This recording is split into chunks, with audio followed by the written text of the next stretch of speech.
Well, this year Hazelhurst flipped me on my lips, so he split me open there, but it was good. Teammate. Not teammate. Teammate on the national team. Yeah.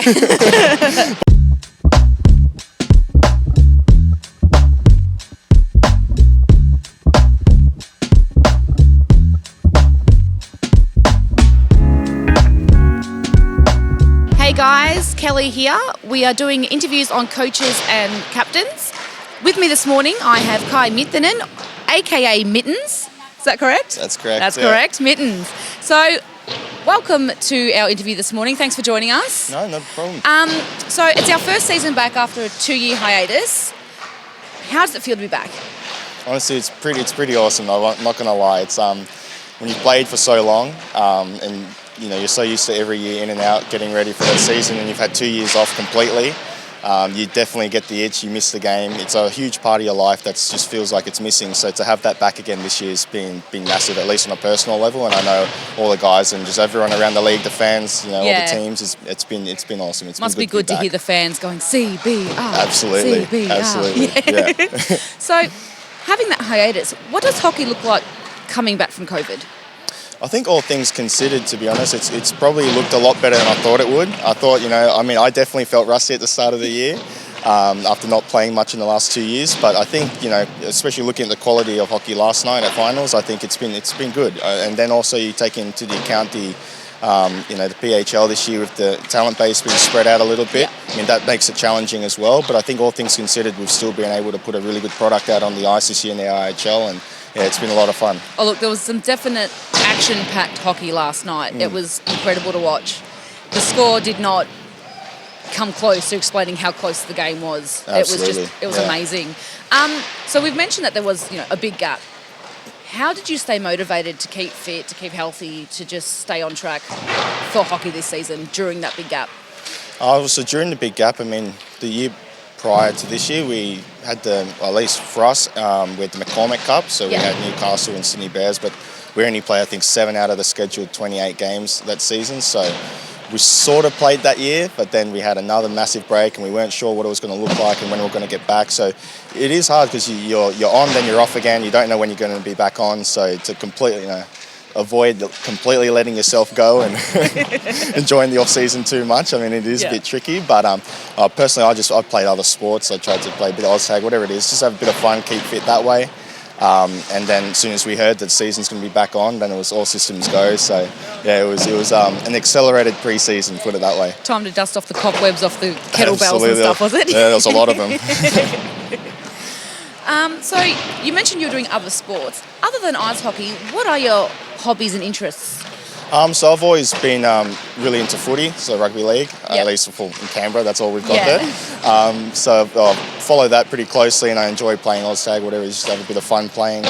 Tennis as well, big fan of tennis, and floorball as well, I got into during COVID actually, funnily enough. So that's pretty fun. It's pretty big in Europe especially. And I found out we had it in Canberra after all these years. Apparently we had it there, so got into that and a bunch of us actually were playing on the same team there, so we had a bit of fun doing that. Well, that would have been fun playing with your teammates. As well, yeah, absolutely, exactly. Yeah. So being interested in so many other sports, what was it about ice hockey that made you go, you know what, I don't want to play, 40 AFL, I don't want to play rugby league, I'm playing ice hockey? Yeah, I guess my last name would suggest it too. My dad's from Finland, so anything with any N at the end is usually, you can guess they're from Finland, but so he was from Finland, so he's played his whole life, he still plays as well, we play in the same just social beer league team together. But he played his whole life, and so I was on rollerblades when I was 5, and then went from there. So I didn't really got into hockey that way. Then I've been over to Finland a couple of times to play as well. But hockey was just always what I enjoyed the most. So as much as I enjoyed other sports, hockey was always the one. When it got to a point where I was playing a couple other sports, you get to a point where you really have to pick one and focus on that, and it was a no-brainer for me. You can't be talented at everything, yeah? No, absolutely not. So being a captain, you're a role model and a poster boy for all the young kids coming up through the ranks. What does it feel like knowing that you're a role model to so many kids? Personally, I've never really looked at it that way. Oh, okay. But sorry. No, it's okay. In that sense, I would just base it on the guys I looked up to growing up. So guys like Mark Rumakine and Geordie Gavin. guys that I grew up watching and playing with, in the early days with the Canberra Knights, they were my role models. They made me fall in love with the game and want me to continue to pursue the sport and get as good as I can, to get as much ice time as I can with the senior team. And it sort of went from there. So if I can have the same sort of influence on any young players out there, then I'm pretty proud about that if that's something I can achieve. But yeah, I think it's a combination between keeping guys motivated and also just being a good person, and I think inspiring and encouraging guys, the younger guys to keep going, work hard, and get rewarded that way. Yeah, it's tough work, but it's worth it in the end. Absolutely, 100%. So ice hockey in Australia is not a big sport. We're not going to sugarcoat it, but it is growing, and it's phenomenal that it's growing.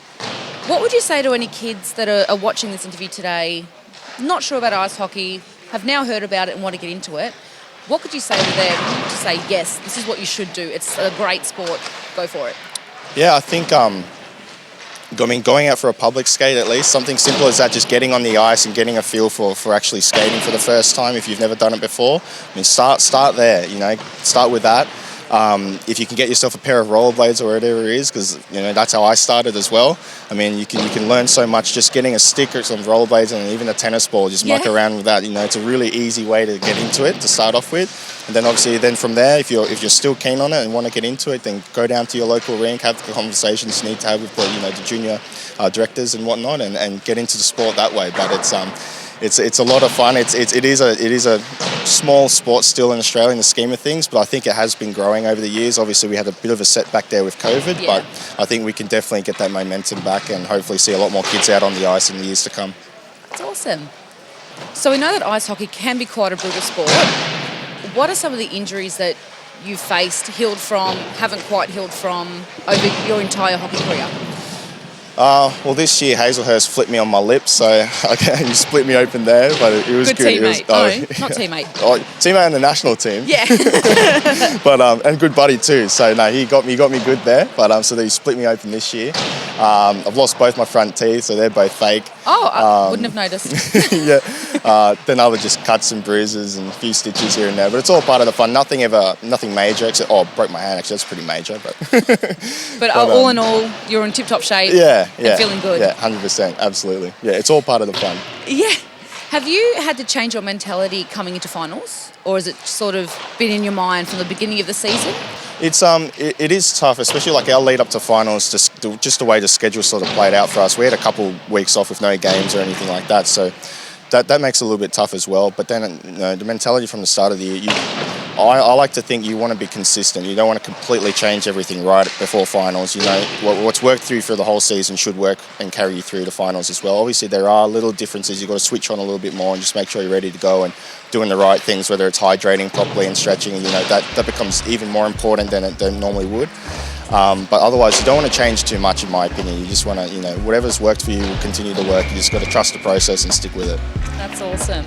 Awesome. Well, thank you so much for joining us this morning. Thank you for having me. I hope we get to chat again soon. Absolutely. Sounds good. Awesome.